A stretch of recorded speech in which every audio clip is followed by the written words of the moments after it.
اعوذ باللہ من الشیطان الرجیم بسم اللہ الرحمن الرحیم وَإِذَا بُشِّرَ أَحَدُهُم بِالْأُنثىٰ ظَلَّ وَجْهُهُ مُسْوَدًّا وَهُوَ كَظِيمٌ۔ جس طرح کہ ہمارے معاشرے میں آج کل یہ بات جاری ہے کہ عورت کا مسئلہ مسائل کیا ہے اور اس کے حقوق پامال کیے جا رہے ہیں اور اس کے اوپر کسی قسم کی قدغن نہیں ہونی چاہیے۔ اگر ہم آج سوچیں، اگر ہم مسلمان ہیں، مسلمان ہونے کے ناطے اس لحاظ سے اگر ہم سوچیں گے تو ہمیں بہت ساری بات ساری کی ساری سمجھیں گے۔ جتنا بھی نظام ہے دنیا میں، اٹھنا بیٹھنا چلنا پھرنا رزق کمانا اپنا چلنا اپنے سانس لینا، یہ خالص اور اللہ تعالیٰ کی ملکیت ہے اور اس نے تھوڑا سا ہمیں اختیارات دیے ہوئے ہیں۔ جس طرح کہ ہم صرف یہ ہمیں ہر بندے کو یقین ہے، کافر ہو مسلمان ہو کسی طبقے سے تعلق رکھتا ہو، اور اس کو یقین ہے اس بات کا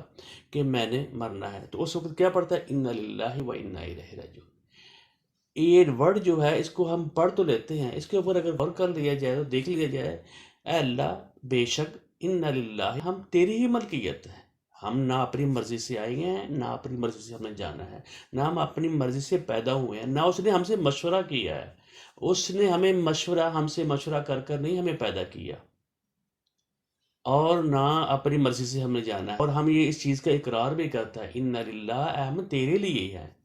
وَإِنَّا إِلَيْهِ راجعون، اور جا کر ہم نے تیرے سامنے پیش ہونا ہے۔ جب اس نے پیدا کیا ہے اس کی مرضی کے مطابق، اس نے ہمیں اپنی مرضی کے مطابق نہ پیدا کیا ہے، نہ اس نے ہمیں ہماری مرضی کے مطابق یہاں سے لے کر جانا ہے، اور اس کے سامنے پیش ہونا ہے۔ کس لیے؟ جو یہاں ہم عمل کریں گے اس نے پیدا کیا اور اس نے بتایا بھئی یہ تم نے عمل کرنے ہیں، اتنی ہمارا اختیارات ہے۔ اختیارات کو اگر ہم یوز غلط کریں گے، استعمال غلط کریں گے، وہ اس کا حساب لے گا اور چھوڑے گا نہیں، کیونکہ اللہ رب العزت نے ساتھ یہ بھی فرما دیا ہے، جس شخص نے اپنی خواہشات کو، اپنی سوچوں کو، اپنے شعور کو، ارائیتا من اتخذ الہہ ہواہ، کیا ہم نے سوچ رکھا ہے شخص نے اپنی سوچوں کو، اپنے کردار کو، جو کچھ ہے وہ اپنی خواہشات کو الہ بنا لی، یعنی اس کی پوجا پاٹ کر اس میں دل میں آیا وہ کرے گا۔ افانت تکون علیہ وکیلا، اور نبی اکرم صلی اللہ علیہ وسلم اللہ تعالیٰ فرما رہے ہیں کہ آپ ان کے ذمہ دار ہیں۔ جو شخص اپنی خواہشات اپنی سوچ کے مطابق چلے گا وہ اللہ کی مرضی کے مطابق نہیں چلے گا، اس کا دین اور اسلام سے کوئی تعلق نہیں ہے، اور وہ جو مرضی پر کرتا رہے۔ ایک شخص بزرگ تھے تو انہوں نے کسی سے سوال کیا، بھئی انسان جو ہے، جو مرد ہے 4 شادیاں ہیں اس کو اجازت ہے، اور خواتین کو کیوں نہیں 4 مردوں سے شادی کر سکے؟ اور انہوں نے اس چیز کا جواب ان الفاظ میں دیا۔ انہوں نے یہ بات کہی کہ یہ تو بات یہ ہے کہ آپ جتنی مرضی شادیاں کریں، جتنی مرضی کو تمہیں کوئی روکنے والا نہیں ہے، جو اللہ کے حکم کا پابند ہے یہ تو اس شخص کے لیے ہے جو اللہ کے حکم کو بجا لاتا ہے۔ اور اللہ تعالیٰ نے اور نبی اکرم صلی اللہ علیہ وآلہ وسلم نے ہمیں یہ بات بتلائی ہے کہ تم نے اپنی مرضی نہیں کرنی۔ اور ایک میں حدیث آپ کے سامنے رکھتا ہوں، عن ابی محمد عبداللہ بن عمر بن عاص رضی اللہ عنہما، انہوں نے کہا کہ قال رسول اللہ صلی اللہ علیہ وسلم، نبی اکرم صلی اللہ علیہ وسلم نے کہا، لا یؤمن احدکم، تو بندہ وہ مومن ہی نہیں ہے، مسلمان ہی نہیں ہے، حتی یکون ہواہ تبعا لما جئت بہ، جہاں تک کہ اس کی جو خواہشات، اس کی جو سوچ ہے، اس کا جو عمل ہے، اس کا جو کردار ہے، جو اس کا کریکٹر، جو اس کی سوچ ہے، تباً اس کے تابع ہو جائے، اپنی مرضی سے نہیں، لما جئت بہ، جو میں لے کر آیا ہوں، جو محمد رسول اللہ صلی اللہ علیہ وسلم لے کر آئے ہیں، وہ اس کے تابع ہوگا تو وہ مومن ہے۔ یہ مومن بندے کی بات ہے، دوسرے بندے کی مومن نہیں۔ بے شک وہ اپنی زبان سے کلمہ کلام پڑھتا رہے، جو اپنے آپ کو جو مرضی کہتا رہے، اور وہ اس کو مومن بندہ وہ ہے جو اللہ کے حکم کے مطابق زندگی رکھا، ورنہ وہ مومن نہیں ہے۔ جس طرح کہ اسلام سے پہلے، دین آنے سے پہلے لوگ ننگے طواف کرتے تھے، لوگ ننگے آتے جاتے تھے، اور اپنی مرضی سے وہ اپنا یعنی انہوں نے دین کے شعار کو کی شکل بگاڑ دی تھی اور عورت کو پمال کیا جاتا تھا، عورت تو ننگی طواف کرتی تھی اور ان کو ننگا ناچ نچاتے تھے، اور جب ان کو جس شخص کے ہاں بیٹی پیدا ہو جاتی تھی اور وہ اس کی شکل اور اس کے اوپر سیاہی کے دبے پڑ جاتے تھے اور اپنے چہرہ چھپاتا رہتا تھا، اور وہ کہتا تھا اور اتنا غصے میں ہوتا تھا کہ میں اس چیز سے مر نہ جاتا، اور عورت کو اتنا برا بلا کہتا تھا۔ یہ اسلام ہی ہے جس نے عورت کو عزت دی اور اس کو برابر حقوق دیے، اور اس کو بہت ساری چیزوں میں اس نے اسلام نے اس کے لیے پردہ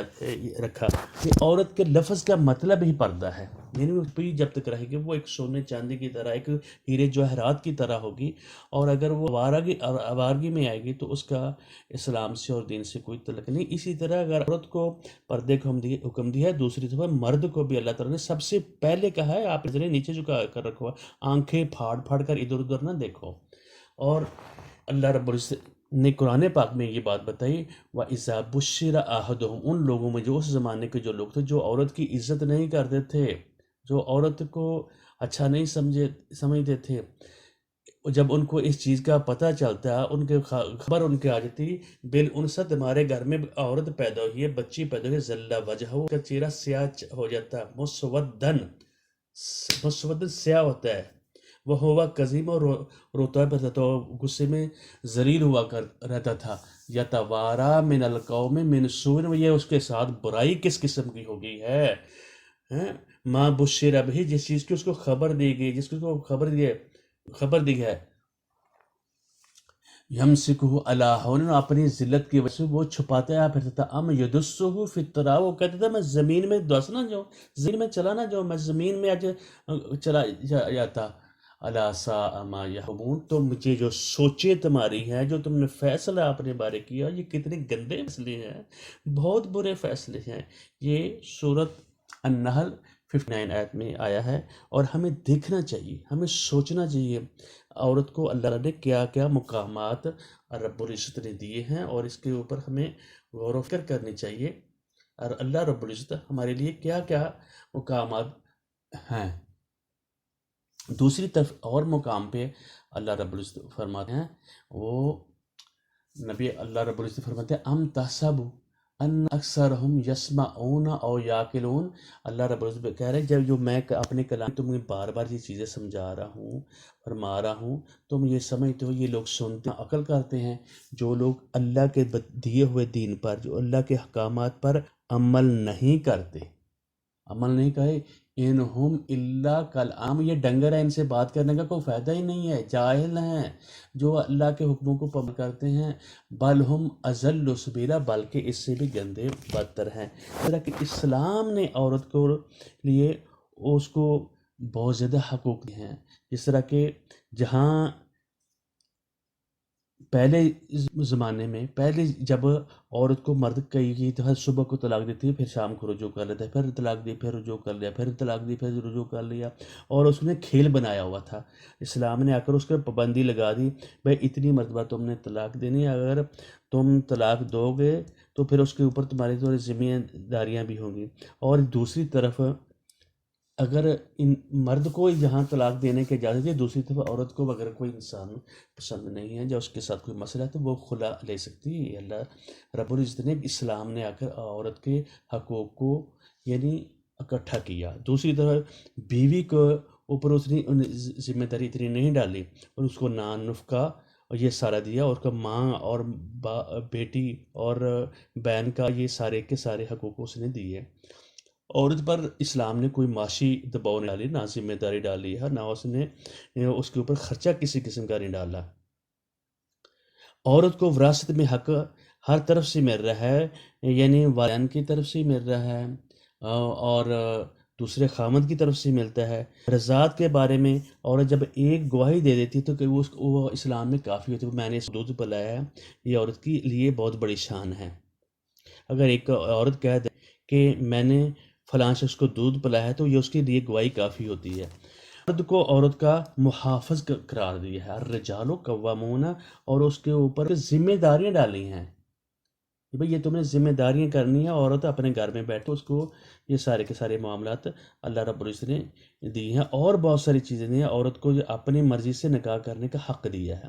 عورت اپنی مرضی، اب ولی جو خاندان ہے جب نکاح کرتی ہے، خاندان کو جب ولی کو اس لیے ڈالا جاتا ہے کہ وہ خاندان والا لوگ اس کی حفاظت میں رہیں اور اس کی مدد کریں، کل کوئی مسئلہ ہوتا ہے۔ لیکن عورت کو یہ نہیں کہا کہ اس کی مرضی کے بغیر اس کی شادی کی جائے، یہ کہیں بھی یہ اسلام نے اس کو یہ اپنا حق دیا ہے۔ اسلام سے پہلے جب بیٹی پیدا ہوتی، جو میں نے پہلے بات کر چکا ہوں، ان لوگوں کے چہرے سرخ ہو جاتے تھے، کالے سیاہ ہو جاتے تھے۔ قرآن پاک کی آیات بول پکار پکار کہہ رہی ہیں، جب دیکھیں جب اسلام میں جو شخص ایک بیٹی کی یا دو بیٹی کی پرورش کرتا ہے اور جنت میں نبی اکرم صلی اللہ علیہ وسلم کے ساتھ ایسا 2 انگلیاں نبی اکرم صلی اللہ علیہ وسلم نے کھڑی کی اور کہا اس طرح وہ میرے سامنے ہوگا۔ اللہ تعالیٰ رب العزت نے اس کو ماں باپ دیے، والدین دیے، اور سارے کے سارے حقوق اس کو دیے۔ جو اسلام سے ہٹ کر اپنی خواہشات کے مطابق اپنی زندگی گزارے گا، اور وہ عورت ہو یا مرد ہو، اس کے لیے گمراہی ہی گمراہی ہے۔ اور ہمیں دیکھنا چاہیے کہ ہمیں جس رب العزت نے پیدا کیا ہے کہ ہم اس کے مطابق، اس کے کہے کے مطابق ہم زندگی گزار رہے ہیں، اس کی زندگی میں گزار نہیں رہے۔ تو یہ خالی شور کرنے سے اور الفاظ برے کر لینے سے، بھئی میری جسم میری مرضی، آدمی تو اپنی سانس نہیں دوسری نہیں دے سکتا، اپنی کھانا پینا اپنا بند نہیں کر سکتا، اپنا شکل نہیں چینج کر سکتا، اپنا کلر نہیں چینج کر سکتا۔ اگر وہ حاجت کرنا چاہے، وہ انسان ہے جو اپنی حاجت بند کر سکے اپنی مرضی سے۔ اپنے جو بال ہے جو آدمی اتارتے ہیں، جو کہیں سے وہ بند کر سکتا ہے؟ اپنی مرضی کہاں ہے؟ ہماری مرضی کہیں بھی نہیں ہے۔ تھوڑی سی اللہ رب العزت نے وہ ہمیں ڈیل دی ہے، میرے حکموں کے مطابق تو ہم نے زندگی گزارنی ہے۔ میرے حکموں کے علاوہ نکلو گے تم ظالین، گمراہ ٹھہراؤ جاؤ گے، تم ڈنگر ہو، ڈنگروں سے بدتر ہو، ورنہ میں نے تم کو احسن تقویم پہ پیدا کیا ہے۔